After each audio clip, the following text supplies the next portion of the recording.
ప్రధాని మోదీ ఇంటి వద్ద రాహుల్ చేసిన మెరుపు ధర్నాపై ఆప్ రియాక్ట్ అయింది సార్. అతిషి ఒక ఇంట్రెస్టింగ్ ట్వీట్ చేశారు.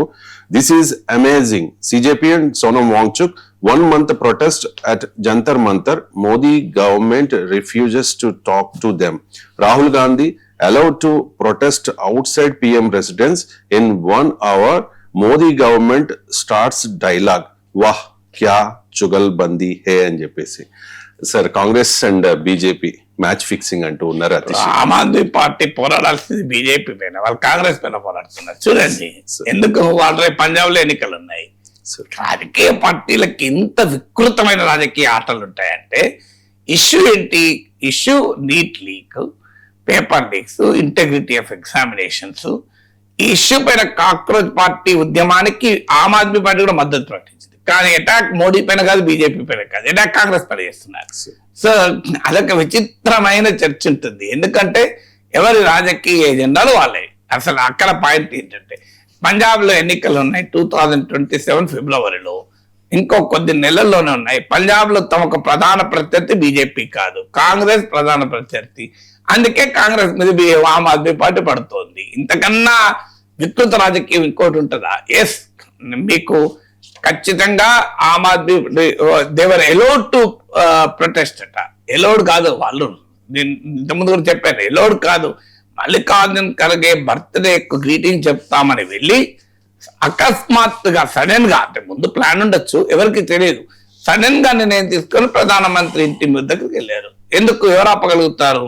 అదొక క్రియేటివ్ గా సృజనాత్మకంగా వ్యవహరించారు. నాకు ఇప్పటికి గుర్తు, విద్యుత్ ఆందోళన సందర్భంగా విద్యుత్ ఛార్జీలు చంద్రబాబు నాయుడు ప్రభుత్వం పెంచినప్పుడు తీవ్రమైన నిరసనలు రాష్ట్రం అంతా, ఉమ్మడి రాష్ట్రంలో వ్యక్తమయ్యాయి.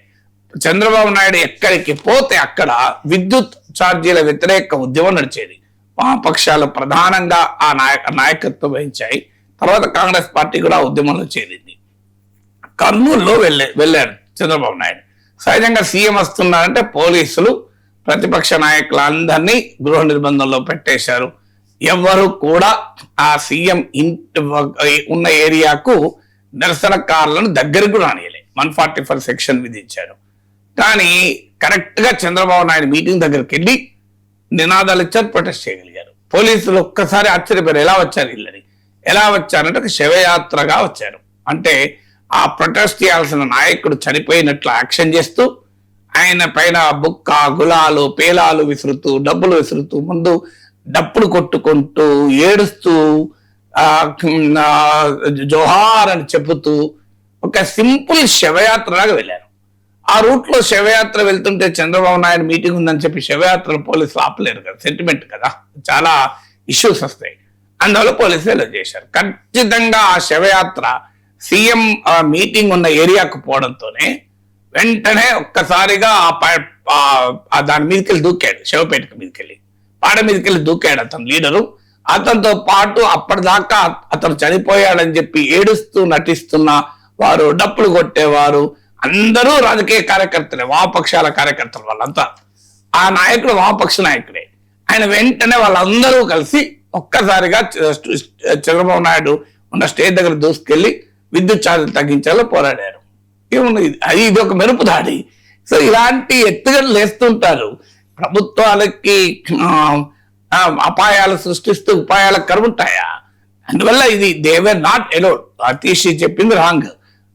కాంగ్రెస్ పార్టీ ఎలో చేయలేదు, ఎలో చేశారు అన్నది నిజం కాదు. వాళ్ళని కూడా ఎలో చేయలేదు. తర్వాత మీకు ప్రభుత్వం వాళ్ళతో చర్చలు జరిపింది, ప్రతిపక్ష నాయకులతో. ఎస్, ఖచ్చితంగా సోనం వాంగ్చుక్ 20 రోజులు నిరాదీక్ష చేసినా ప్రభుత్వం పట్టించుకోలేదు. కాక్రోచ్ జనతా పార్టీ నెల రోజులుగా దీక్షలు చేస్తున్నా కనీసం ఆ అంశం పైన మాట్లాడటానికి కూడా ప్రభుత్వం సిద్ధపడలేదు. లక్షలాది మంది జనం ఢిల్లీలో గర్జిస్తే, అనేక మంది బిడ్డల తలలు పలిగితే, కాలు చేతులు ఎరిగితే అప్పుడు జేపీ నడ్డాతో చర్చలు మొదలుపెట్టారు. ఈ పని 10 రోజుల ముందు ఎందుకు చేయలేదు? ఈ ప్రశ్న నేను కూడా మొన్న అడిగాను. ఆమ్ ఆద్మీ పార్టీ అడిగితే వరకే అభ్యంతరం లేదు, కరెక్ట్ ప్రశ్న. కానీ దాన్ని రాహుల్ గాంధీతో కంపారిజన్ చేయడంలో అర్థం లేదు. Rahul Gandhi the leader of the opposition, Mallikarjun Kharge the leader of the opposition. మీకు ఒక రాజకీయ పార్టీయే, పౌర ఉద్యమమే, పొలిటికల్ పార్టీ, 100 మంది ఎంపీలు ఉన్న పార్టీ అది. దాంతోపాటు అఖిలేష్ యాదవ్ మాజీ ముఖ్యమంత్రి, మీకు సతీష్ డికే శివకుమార్ 2 రాష్ట్రాల ముఖ్యమంత్రులు, మరి వారు కూర్చున్నప్పుడు ఒక రకంగా ఉంటుంది కదా, దానికి ఎవరు అనివార్యం కదా, you can anybody prevent it.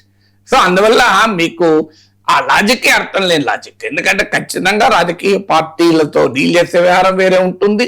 రాజకీయ పార్టీలు, అది కూడా లీడర్ ఆఫ్ ద అపోజిషన్ వచ్చి ప్రైమ్ మినిస్టర్ ఇంటి ముందు కూర్చుంటే లీడర్ ఆఫ్ ద అపోజిషన్ తో చర్చ జరిపితే అది కూడా జుగల్ మంది అంటే ఎట్లా?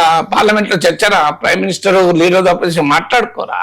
సో అందువల్ల ఆమ్ ఆద్మీ పార్టీ విమర్శలో అర్థం లేదు. ఎందుకంటే వాళ్ళు పంజాబ్ ఎన్నికలు దృష్టిలో పెట్టుకుని ఇప్పుడు మాకు బీజేపీ కన్నా కాంగ్రెస్ పార్టీని టార్గెట్ చేయడమే తప్ప, నేను ఎందుకు సోనం వాంగ్చుక్ దీక్షను పట్టించుకోలేదు, ఎందుకు కాక్రోచ్ దీక్షను పట్టించుకోలేదు, ఎందుకు ఈ అంశం పైన చర్చించడం లేదు అనడం కరెక్ట్. కానీ అక్కడ చర్చించలేదు కనుక ఇక్కడ ఎందుకు చర్చించామంటే అది ఏమన్నా లాజిక్ ఉంటుందా?